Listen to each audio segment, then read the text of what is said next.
네, 시청자 여러분 안녕하세요. 경제투자노트 진행의 신유정입니다.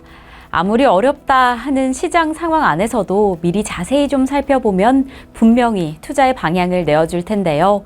쉽지 않았던 5월이었지만 어떤 이야기가 있었을지 이번 시간에는 제약 바이오 시장에 대한 이야기 나눠보겠습니다. 네, 벌써 5월 시장도 이렇게 마무리가 됐습니다. 5월은 어떻게 좀 정리해 볼 수 있을까요? 혹시 지난 위드백 5화 보셨을까요? 저희가 정말 재밌는 이야기를 나누면서 5월은 제약 바이오의 달이다라는 정리를 좀 해봤는데요. 그래서 아무래도 5월 시장을 정리를 해볼 때 제약 바이오에 대한 이야기를 빼놓을 수가 없을 것 같습니다. 우선 바이오 대표주로 불리우던 HLB가 좀 크게 흔들린 한 달이었습니다. 가남 신약 승인이 불발이 되면서 지난 17일과 20일 이틀 연속 하한가를 기록하면서 정말 하루 만에 유지하던 주가가 반토막이 나는 상황을 보여주기도 했습니다. 그 이후에 HLB가 승인 불발의 원인을 해명하고 긍정적인 임상 효과가 있다라고 내놓으면서 이 주가 자체는 회복을 하기도 했는데 사실 이 전반적으로 제약 바이오 시장뿐만 아니라 HLB 그룹 전반적인 변동성이 커지면서 좀 흔들리게 되는 결과를 만들어낸 거죠. 이러한 한 가지의 돌이 탁 던져지면서 이 바이오 기업 특유의 변동성이 더 두드러진 겁니다. 그래서인지 투심이 전반적으로 이 업종 전반적으로 축소되는 흐름을 만들기도 했습니다. 정말 실제로 국내 대표 제약 바이오 73개 종이 담긴 KRX 헬스케어 지수는 8%가량 하락하는 흐름을 보이기도 했습니다. 그래서 참 이러한 흐름 안에서 바이오 업종의 투자 심리가 이제는 회복될 수 있을지 우려가 되는 상황이었는데 그래도 최근에 좋은 소식이 하나 전해졌습니다. 바로 이 전립선 암 치료에 청신호가 켜진 겁니다. 바로 노바틱스의 전립선 암 치료용 리간드 치료제인 플루픽토가 국내에서 식품 허가를 받은 겁니다. 이 노바틱스 기업은 글로벌 빅파마 기업으로 방사성 의약품 시장에서 남다른 모습을 보이고 있는데요. 오늘 그래서 이 방사성 의약품 시장에 대해 조금 더 자세히 알아보도록 하겠습니다.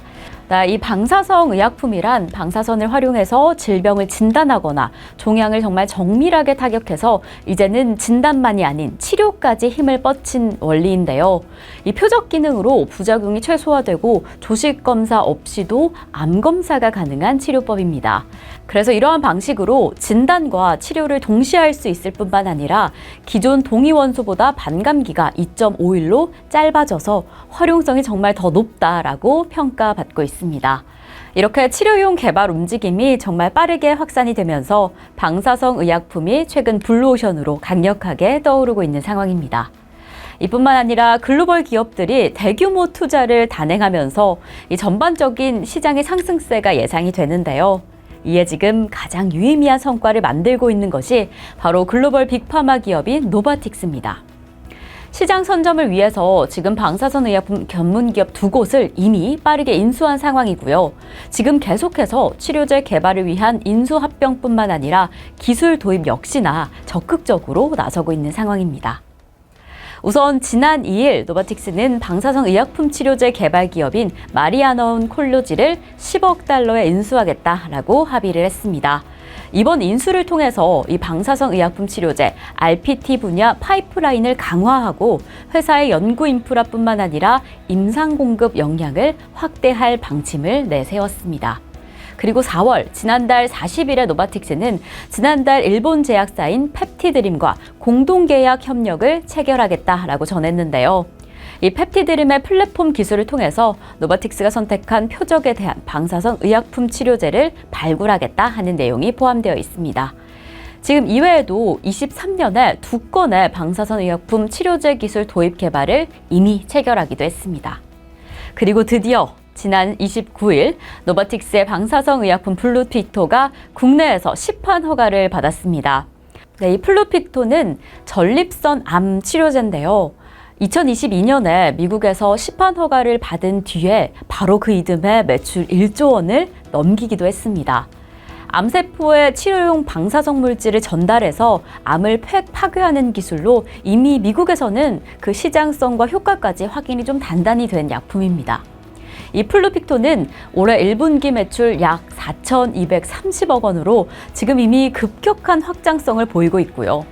무엇보다 치료제가 많지 않았던 시장이어서 전립선 암 환자에게 새로운 기회가 되어줄지 더 좋은 결과로 희망이 되어주길 지켜보도록 하겠습니다. 지금 무엇보다 치료가 좀 쉽지 않았던 분야여서 이러한 새로운 의학 기술이 더 기대가 되는데요. 이 노바티스의 움직임 덕분에 이 글로벌 시장 안에서 개발 경쟁의 전개 방향을 미리 보여주고 있기도 합니다. 그리고 시장의 긍정적인 전망 또한 보여주고 있는 상황인데요. 지금 이러한 상황을 화프 레지던스 리서치에서는 이 방사선 의약품 시장이 앞으로 더 크게 성장할 것이다 라고 평가하고 있습니다. 지금 2022년에 52억 달러 규모를 기록을 했는데 앞으로 연평균 10% 이상, 10.3%가량 성장할 것이다 라고 전망을 하고 있고 이러한 성장세가 쭉쭉 이어진다라고 한다면 전체 시장 규모 2032년에 137억 달러 규모에 도달할 것이다 라고 전망을 하고 있습니다. 지금 암 진단 용도로 활용이 되던 방사선 물질이 이제 치료 개념으로 확대가 되면서 완전히 새로운 시장이 열린 겁니다.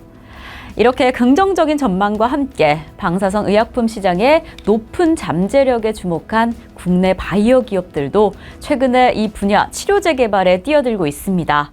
우리 시장 안에서도 SK 바이오팜, 그리고 퓨처캠, 듀캠바이오 등 다양한 바이오 기업들이 방사선 의약품 치료제 개발에 나선 상황인데요.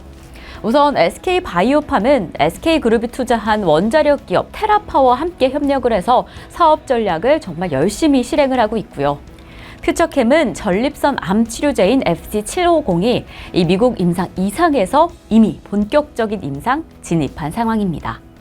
그리고 방사성 의약품 전문 기업인 듀캠바이오는 지난해 10월에 방사성 의약품을 핵심 소재의 국산화에 이미 성공한 상황이기도 합니다. 이렇게 여러 기업들이 열심히 노력하고 있는 상황인데 지금의 연구 성과로 본다라고 한다면 효능과 안정성이 어느 정도 이미 확인된 부분이다라고 보이기도 하고요. 이 면역 반응 측면에서는 기억 T세포, 인터페론 감마와 같은 세포의 발현이 좀 증가가 되면서 이제 그 효능 자체도 전체적으로 개선되지 않을까라고 보이기도 합니다. 지금 업계에서는 이 방사선 의약품 시장을 정말 큰 규모의 암 진단 그리고 치료 시장으로 예측하고 있는데 지금 상황으로는 지속적으로 성장하지 않을까라는 긍정적인 전망도 내놓고 있습니다. 무엇보다 짧은 반감기나 이 까다로운 생산 공정과 같이 극복해야 할 포인트가 아직은 남아있긴 하지만 그럼에도 불구하고 이러한 부분은 다 극복을 하고 그 시장 규모를 더 확대할 것이다 라는 긍정적인 전망을 보이고 있는데 지금 이러한 상황 속에서 기업의 노력뿐만 아니라 기술 개발과 투자를 위한 정부의 지원까지도 이루어져야 된다라고 평가를 받고 있습니다. 그래서 지금 이러한 흐름이 우리 바이오 시장에 그리고 암 치료 시장에 어떠한 속 시원한 해결책이 되어줄 수 있을지 계속 확인해 보시겠습니다. 자, 그럼 저희는 또 다음 주 이 시간에 더 알차고 속 시원한 소식으로 찾아오겠습니다. 그럼 여기까지 투자경제 노트였습니다. 시청해주신 여러분 고맙습니다.